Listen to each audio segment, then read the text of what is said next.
আউযু বিল্লাহি মিনাশ শাইতানির রাজিম। বিসমিল্লাহির রহমানির রহিম। সম্মানিত দেশবাসী, আসসালামু আলাইকুম ওয়া রাহমাতুল্লাহি ওয়া বারাকাতুহু। আসলে আমি অতি ক্ষুদ্র একজন মানুষ, এমন কোনো রাজনৈতিক ব্যক্তিত্বও নয়, অথবা এমন কোনো বিত্তশালী মানুষও নয়। এদেশের শিক্ষিত একজন সচেতন নাগরিক হিসাবে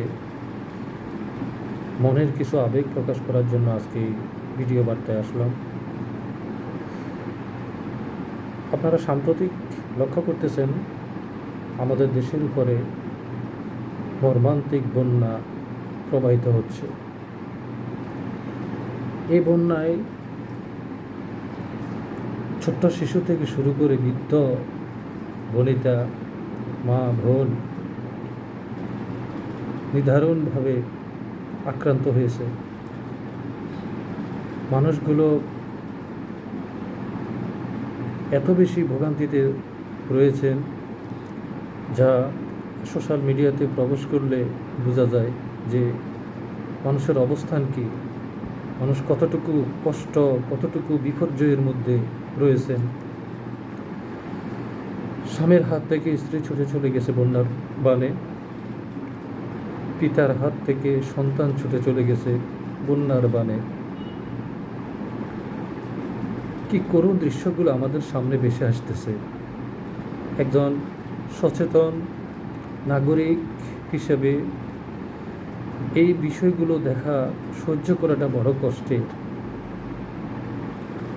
আসলে সারা দেশের এই পরিস্থিতি, অনাকাঙ্ক্ষিত এই পরিস্থিতি মোকাবেলায় বাংলাদেশের বিভিন্ন শ্রেণীর মানুষ, বিভিন্ন সংগঠন যেভাবে ত্রাণ সামগ্রী দিয়ে যুদ্ধের ময়দানে নেমে মানুষকে উদ্ধার কাজে নিয়োজিত হয়েছে, সত্যি আশ্বস্ত হই যে আমাদের দেশের মানুষ যে কোনো পরিস্থিতি মোকাবেলায় কতটুকু দৃঢ় প্রতিজ্ঞ। আসলে বাংলাদেশ সাম্প্রতিক দেশের রাজনৈতিক অবস্থার একটি বিপর্যয় ঘটেছে। একটি অপশক্তি বিতাড়িত হয়েছে বাংলাদেশ থেকে। তার বেদনা বা যেই রক্তপাত হয়েছে, লাশ, গুলি, বর্ষণ দেশের উপরে দিয়ে যেই বিপর্যয় চলে গেছে, এই কষ্ট কেটে উঠতে না উঠতে আবার বাংলাদেশের উপরে দিয়ে একটি প্রাকৃতিক ঝড় এসে আরেকটি শোকের মধ্যে ফেলে দিল আমাদের বাঙালিদেরকে, আমাদের বাংলাদেশি মানুষদেরকে। আল্লাহর কাছে সাহায্য কামনা করি। আল্লাহ, আপনি কোন পরীক্ষায় ফেলছেন আমরা জানি না, তবে আপনার সাহায্য চাই, আপনার রহমত চাই, আপনার মাগফিরাত চাই, আপনার নাজাত চাই। সর্বাবস্থা আল্লাহ আমাদেরকে সাহায্য করুন। আজকে মাগরিবের নামাজ পড়ে বসে বসে কেঁদেছি বাংলাদেশের দৃশ্যগুলো দেখে, সহ্য হতেছিল না, চোখ বেয়ে পানি নেমে আসছিল। আর হৃদয় থেকে চিৎকার করে শুধু আল্লাহর কাছে মোনাজাত করেছি, আল্লাহ তুমি আমার দেশের মানুষকে হেফাজত করো। এমন দৃশ্য যেন আমরা না দেখতে হয়, বাংলাদেশের এই পরিস্থিতি যেন আমরা না দেখতে হয়।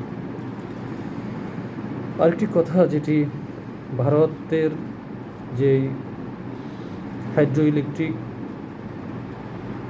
যে ডম্বুর বাঁধ ভেঙে গিয়েছে বা তারা ছেড়ে দিয়েছে, এটা ভারত কখনো বাংলাদেশকে ভালোবাসেনি, কখনো বাংলাদেশের বন্ধু নয়। এরা সব সময়ই বাংলাদেশের শত্রুতা ছিল, বাংলাদেশকে কানা চোখে দেখেছে।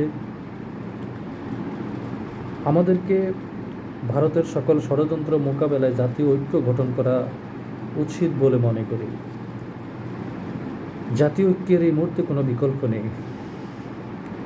আল্লাহ তাআলা আমাদের দেশকে হেফাজত করুক, বাংলাদেশের মানুষকে আল্লাহ হেফাজত করুক। সবাই ভালো থাকবেন।